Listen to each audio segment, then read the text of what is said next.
l'école, l'université ou le système éducatif, selon que tu choisis de l'appeler, a détruit et continue encore aujourd'hui à détruire de nombreuses destinées. Il continue aujourd'hui d'engloutir de nombreux talents, des compétences, la créativité de plusieurs jeunes dans le monde. Je rencontre plusieurs jeunes tellement concentrés dans leurs études qu'ils n'ont pas le temps de développer leurs compétences. Dans cette vidéo, je partage les 2 erreurs fatales de l'école. L'école ne nous enseigne pas les fondamentaux de la vie. En réalité, nous passons beaucoup d'années assis sur les bancs à apprendre beaucoup de choses, sauf celles dont on a réellement besoin pour vivre. À l'école, aucun module, aucune classe, aucun niveau ne nous enseigne comment vaincre ses peurs, comment découvrir ses talents, comment devenir riche, comment gérer son argent, comment avoir de bonnes relations dans la vie, comment vivre ses relations amoureuses. C'est pour cette raison qu'après plus de 30 ans d'études, on retrouve des docteurs PhD très compliqués qui finissent par se suicider parce que leur petite amie les a trompés. Parfois, ce dont on a besoin pour réussir dans la vie n'est pas grand-chose. Si tu vas à l'école et que tu n'as pas suffisamment l'esprit ouvert pour te développer, pour apprendre de nouvelles choses, pour apprendre de nouvelles compétences, il est probable qu'à la fin de cette étude, tu te retrouves simplement avec un papier.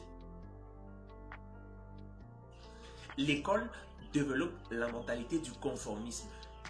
À l'école, tout le monde doit avoir la même compétence, tout le monde doit passer par le même module. Il faut avoir une note en mathématiques, en physique, en chimie et dans toutes les autres matières.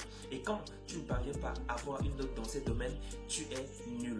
En réalité, l'école ne permet pas aux apprenants de réaliser qu'ils sont uniques, qu'ils sont particuliers et que chacun est appelé à faire quelque chose de différent. Beaucoup de personnes sortent de l'école étant déçues d'eux-mêmes, alors qu'elles sont capables d'accomplir des choses extraordinaires. Si l'on évaluait un poisson sur sa capacité à courir sur la terre ferme, ce serait une fausse évaluation.